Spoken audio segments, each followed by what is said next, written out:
Bienvenue à toi, femme éveillée, j'espère que cette vidéo te trouve bien. Dans cette vidéo, où nous allons explorer ensemble une question cruciale. Comment briser le syndrome de la sauveuse? Pourquoi la femme forte et indépendante, celle que tout le monde admire, se transforme-t-elle souvent en sauveuse dans ses relations? Pourquoi attire-t-elle des hommes qui la détruisent alors qu'elle mérite tant d'amour? Et surtout, comment peut-elle s'en sortir et enfin se choisir?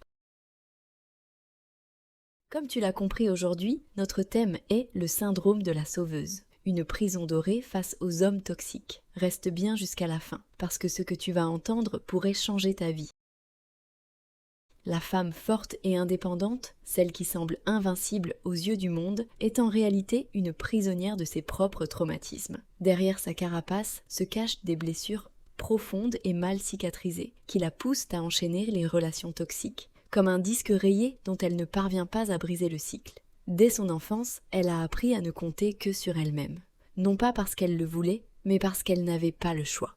Peut-être a-t-elle grandi avec un père absent, autoritaire ou émotionnellement indisponible, qui l'a laissée affamée d'attention et d'amour. Peut-être a-t-elle vécu avec une mère critique ou froide, incapable de lui donner le soutien et la validation dont elle avait besoin pour se sentir en sécurité. Chaque parole blessante, chaque rejet implicite ou explicite, chaque moment où ses émotions ont été jugées comme trop ou pas importantes, a gravé en elle une conviction profonde, elle n'est pas assez.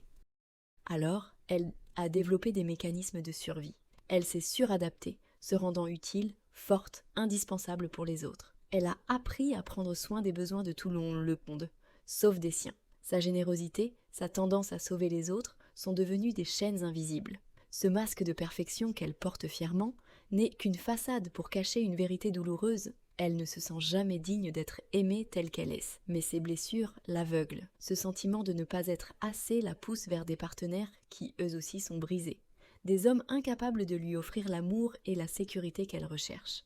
Elle attire des hommes émotionnellement indisponibles, manipulateurs, parfois même destructeurs. Pourquoi? Parce qu'au fond, elle ne sait pas ce que c'est que d'être aimée sainement. Elle confond toxicité et passion, douleur et attachement. Les conflits, les manques et les montagnes russes émotionnelles lui semblent presque familiers, car c'est ce qu'elle a toujours connu.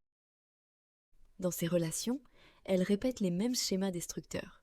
Elle donne tout en espérant prouver qu'elle mérite d'être aimée. Elle prend sur elle, s'efface, s'excuse pour des fautes qu'elle n'a pas commises. Et même lorsque ses limites sont franchies, elle reste.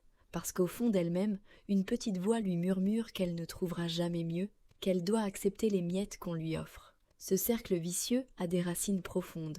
Il découle d'un traumatisme d'abandon, ce sentiment écrasant qu'elle sera toujours délaissée, quoi qu'elle fasse. Chaque relation toxique renforce cette peur. Chaque homme qui la déçoit ou la manipule ne fait que rouvrir les plaies de son enfance. Elle s'accroche à ses relations, non pas par amour, mais par terreur de se retrouver seule, face à elle-même et à ses blessures. Le résultat, une femme épuisée, vidée, qui a tout donné sans jamais recevoir en retour. Une femme qui, malgré ses efforts pour paraître forte, pleure dans le silence de sa solitude. Une femme qui continue à porter un masque de perfection, tout en se noyant dans l'insécurité et le doute. Si tu te reconnais, si tu es fatiguée de survivre, si tu es prête à te libérer, sache que ces signes sont des réponses traumatiques dues à des traumas non résolus. Aujourd'hui, il te reste deux choix. Soit tu continues à fuir en disant que finalement le célibat te va, soit tu décides de prendre ta vie en main ici et maintenant pour arrêter d'attirer des hommes indisponibles, arrêter d'attirer des pervers narcissiques, arrêter de dire oui alors que tu veux dire non, apprendre à poser tes limites, faire en sorte qu'ils te respectent pour qui tu es va dans la description, c'est là que tout commence. Tu y trouveras ce dont tu as besoin pour enfin comprendre, guérir et te reconstruire. Ton bilan traumatique complet, pour identifier tes blessures et en comprendre les racines. Mon livre de guérison pour t'accompagner, page après page, sur le chemin de la reconstruction. Parce que tu mérites de te libérer, parce que tu mérites d'être aimé, mais surtout parce que tu mérites de t'aimer, toi. Les accès sont dans la description. Ne laisse pas passer cette chance. Il est temps.